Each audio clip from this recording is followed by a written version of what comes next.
Hi, this is Arjun. I'm the head of research and founder of InvestorKit Buyers Agency. Today, I've got with me a dear friend and client, Nafiz, aka Drew, and we're here to talk about his journey. Now, this journey here is one of, if not the most special of many of our clients and friends. Nafiz has been on a journey where he's purchased 3 investment properties using our services, that too over 3 years. Now, what's really special about this journey is that Nafiz has no second income helping him buy these properties. He has no huge amounts of family support. He wasn't an ultra high net worth individual, self-employed business owner, or someone who'd been saving for decades, ready to explode with capital growth through housing. Nafiz started off, as many would, through saving, personally, growing that savings, hustling, goal setting, the importance of building a team, all these things. And he's actually now self-built this portfolio out to 3 investment properties in 3 years with phenomenal results in between. So mate, Nafiz, thank you for joining me. Oh, thanks, Arjun. Good to be on. Yeah, it's very, very nice introduction. Mate, I take credit cards for those intros, Nafiz, just so you know. Mate, look, I thank you for making the time. I wanted to just start off with basically, obviously sharing that, but I guess if we take it back to where it all started, your journey through the savings habits that you've instilled and the first purchase you've made, what kind of made you firstly feel that, hey, you're ready, like it was time to make that first purchase? I think initially I was in my mid-20s when I first started looking to seriously consider buy property. And it was more so just I wanted to set myself up. And I saw a lot of people at my age either, traveling the world or going out every weekend and living their best life. And while I did dabble in that a bit, I didn't feel like it was for me long term. And I always thought longer term anyway. So for me, it was more so about setting myself up for the future. And coming from a background, grew up in Southwest Sydney, the kid of migrants, that work hustle, that ethic, that's something that's really been instilled in me from a young age. Working class background, our families were much more well off overseas. And then coming here, we definitely took a step back.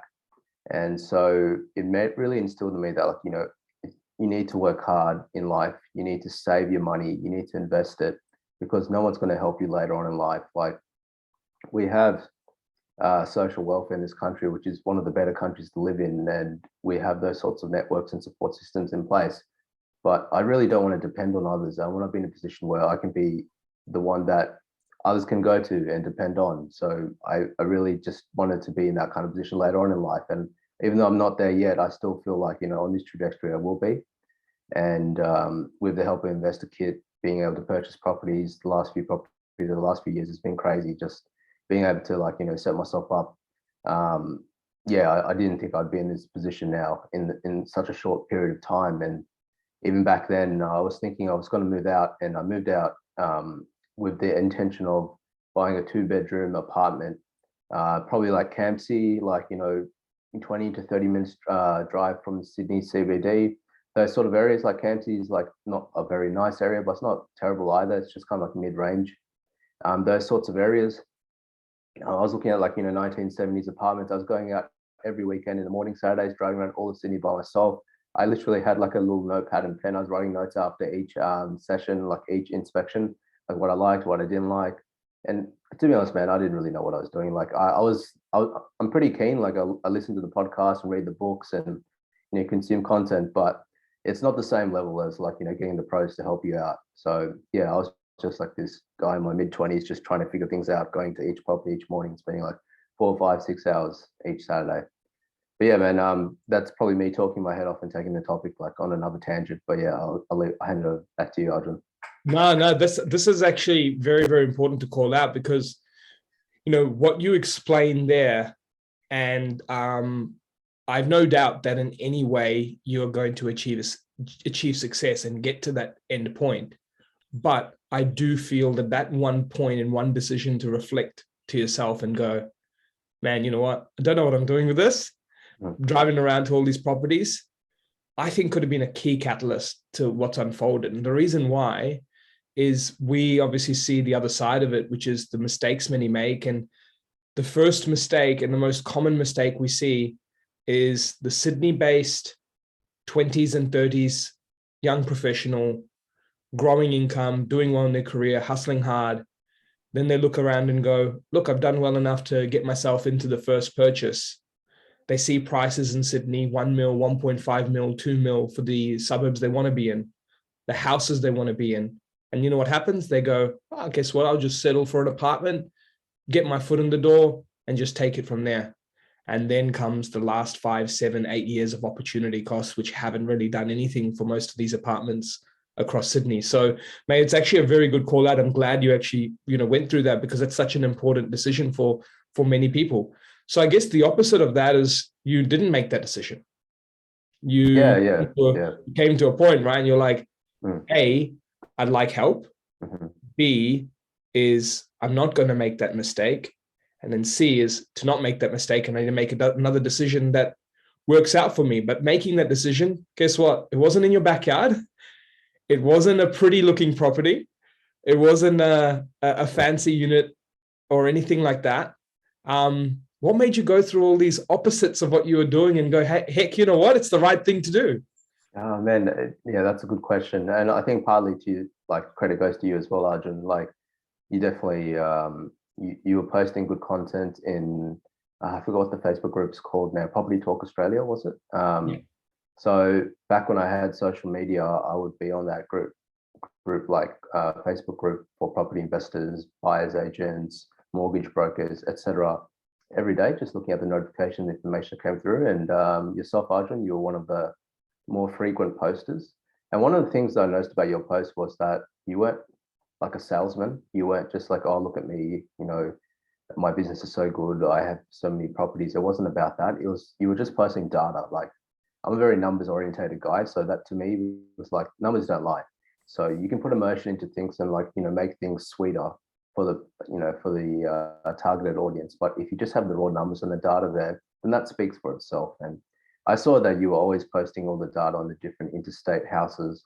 And then when people are asking questions, you were answering them, and not with one liners, you're answering them with like detailed paragraphs of all this like information that, probably would cost you money to find out and, share with others. And, there's a smart business on your move on your part as well, because I think you were thinking longer term, because by putting out that value, that attracts people. And I was case in point, like I saw you, and then I remember we messaged each other on Facebook, and then we ended up having a few calls, and we met up in person at a cafe across the road from work a few years ago now.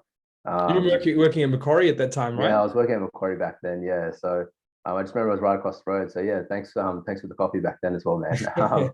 I'll get you to buy me now, mate. Yeah, I think I can buy you a coffee now. But yeah, back then, yeah, we caught up, and then one of the things that stood out was you didn't sell it.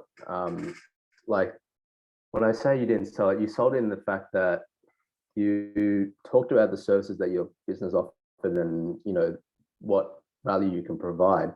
But there was no hard sell. There was no like, oh, I need you to sign the paperwork today. So what do you think?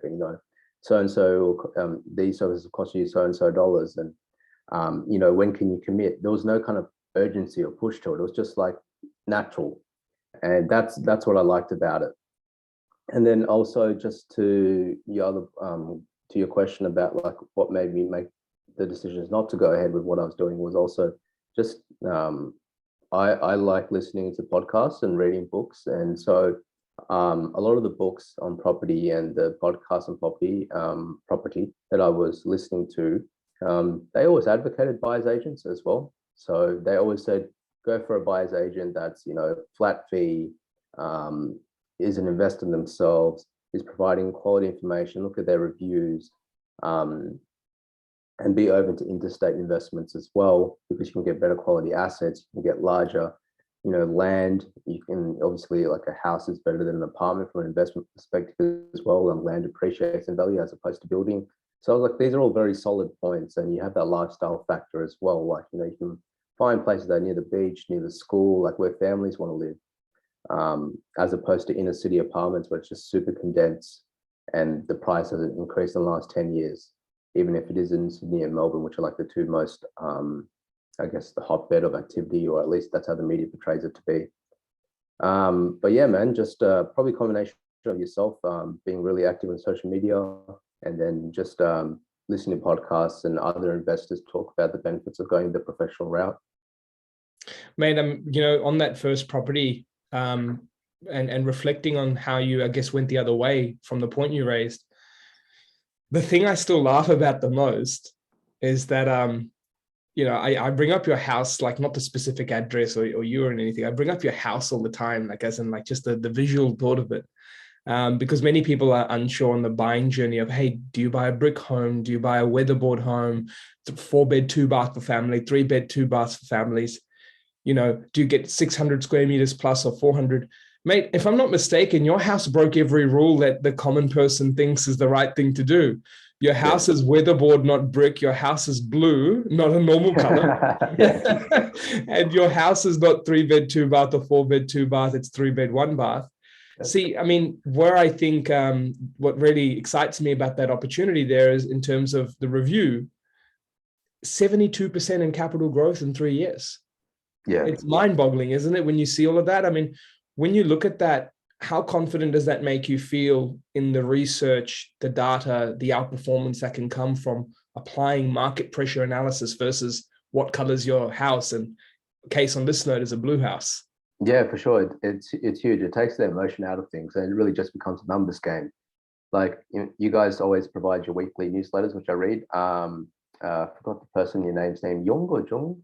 Jung, yeah. Jung, yeah. She posts those articles where she's going into the research and the data, and I usually read those, and I find them so informative and so helpful.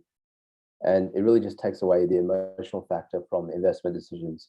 And like case in point, my property up in Brisbane, yeah, it's blue, it's weatherboard. I think it's like 400 square meters. It's a 311, and yet like you said, it's probably like 72% or something, 70 something percent. But it's gone up. It's to date my best investment so far. The other two need to give it some time to catch up, but this one's been really good because I think Brisbane's just been a really hot market, and that was indications that, like, InvestCan, you guys gave me a few years ago as well, just like, hold true Brisbane, like there's good opportunities there. And I think people are starting to realize that now, people who aren't in the know aren't as into property investments, but that's more so because of the headlines. So, they heard the Olympics is going to be there, COVID happened, so therefore a lot of people move into warmer climates and they can work from home. So these factors are true, that will push people in those directions. But I think, like, if you had the hard data and you were using, companies like InvestorKit, then you would have got in earlier. You wouldn't have waited until it became like nationwide news and kind of the general sentiment and the things that people talk about and at backyard barbecues. So yeah, like there's definitely a delayed effect. So it just makes you think, like, when it comes to property, it's not emotional. Like, if you're going to live in it and this is your dream home, for sure, like, don't go buy a professional route. Buy what you want, where you want to raise your family, if that's your intention, whatever you want to do long term there, sure. But if you're looking just purely an investment play, then what does it matter what it looks like, really? Like, as long as it's in a good condition and tenants can live there, that's all you want, really. Yeah, it's a great point you raise, mate, because that was, I think, the start of your journey of demonstrating how much you learned and grew over the process. Because that's one thing I really admire looking at your journey, is you remained open. The first sign of being open was you looked at a city that was in your backyard. The second sign was a blue weatherboard, a 3-bed, 1-bath. But then the second was how you actually also did the opposite, right? Many people are looking at what the 72% now in Brisbane did and what they think the future will do, and now they have confidence to go there. Whereas you went in a time where Brisbane was averaging 2 to 3% per annum, so it wasn't doing all that. So it showed your openness to the data as well. So these are all tips I share with everyone listening, so they can see the power of what a good decision like that can do. But where to from here? You went to your second and third investment properties. You went over to Adelaide for the next one, which just on review has increased 20+% as well since purchase a year ago. And then you went over to regional Queensland for your third. Could you share more about your journey, that where you've now started to move from, I guess, beginner investor, and you're now in the realm of the top 8 to 10% of Australians who own 3+ properties? aka professional investor Drew. So talk to me about this transition and where you felt your comfort's risen and what's been a part of that. Yeah, I don't think I'm a professional investor. It feels weird to even hear that. I think you guys are the professional investors, and I just essentially do what you guys tell me. And I just, if I have questions about things, I'll ask it. But but yeah, it is a pretty crazy statistic that once you buy 2 or more properties, just the percentage drops down so much. I would have thought there'd be more people out there with multiple properties. Excuse me. So moving on to the second and third properties. What I found was the first one was probably the most difficult one to buy in terms of just saving up for it and getting into a position that you could buy it. From then on, I found it a bit easier. Easier in terms of just getting the servicing or financing available for it, because I think there was a couple of factors, and this might not apply to all, but generally income increased a bit because I got a bit older, so I was a bit further ahead in my career. But also the fact that I already had a property, so I had equity built up in it. And then I probably was able to demonstrate a history of being able to pay the loan as well, so there was no issues on that front. So I found that buying the second and third properties was easier in that respect, because I was able to demonstrate these things that I've just mentioned. And then also having a investment savvy mortgage broker is very helpful as well. So if your mortgage broker is someone who just gets you financing for your property and that's all, that's fine, they'll do the job for you. But if your mortgage broker is also a property investor and knows ways to get financing for you, that would be, if you go to a big 4 bank and they might not be able to give you a loan because they test everything at the highest threshold. But then if you go to an investment savvy mortgage broker, they might give you second tier lenders or third tier lenders, or maybe they even know how to interact with the first tier lenders so that you can get servicing across the board. So that's also a big factor. And if you are going along this investment journey, it's important to have a mortgage broker who is investment savvy in your team as well. But yeah, I remember you mentioned Adelaide, and I didn't really know too much about Adelaide, to be honest.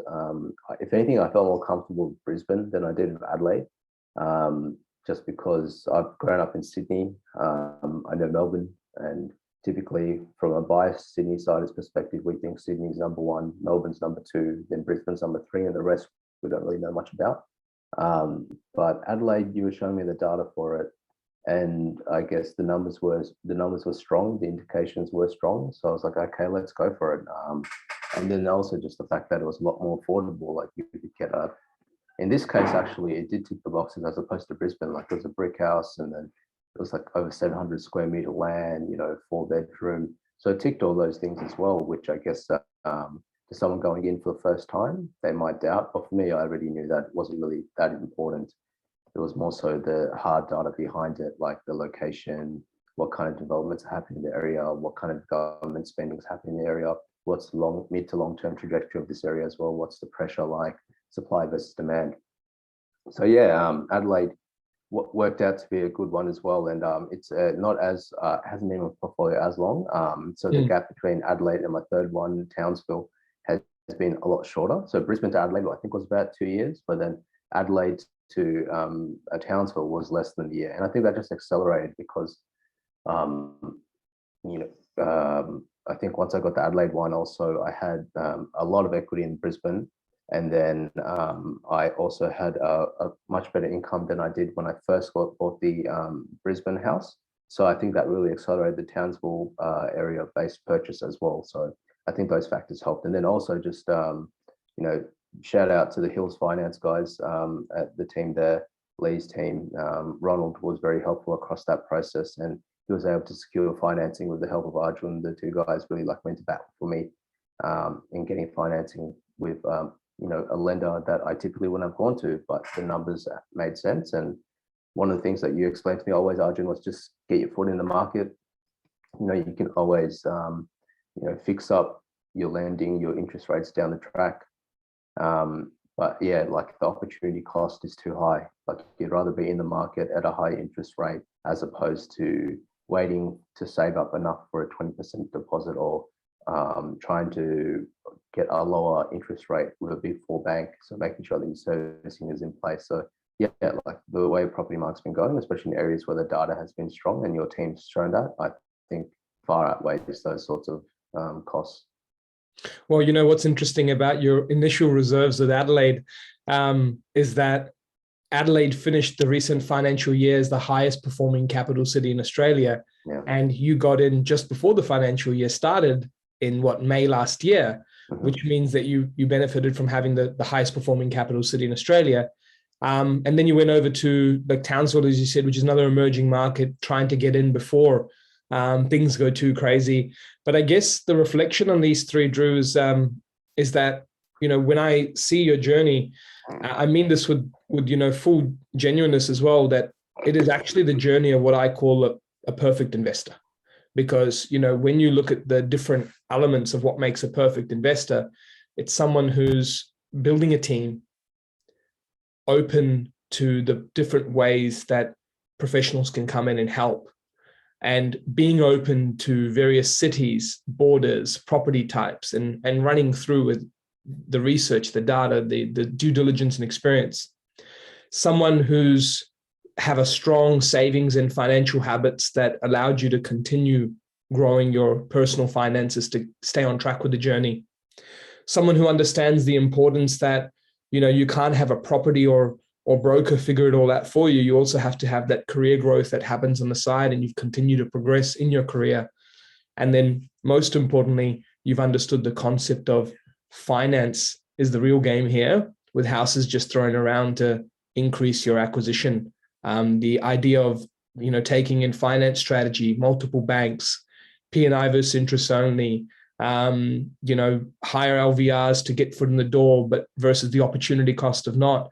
Mate, this is such an important way to just reflect on all of that. And I guess I just wanted to, you know, say that as a final note and say thank you for allowing us to be a part of the journey.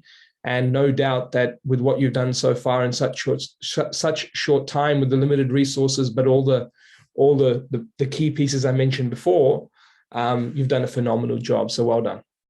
Thanks, mate. And thank you to the team as well, InvestorKit, and even the brokers that you loop in, the accountants, the lawyers, the people that you loop in as well. Like it's a full package service and 100% like worth money. And I think just the capital growth that I've enjoyed through my investments has far outweighed any kind of initial costs when it comes to hiring professional based services. It's been really great, and it's a lot of help. It's a lot easier. I remember the last video I did with you a few years back.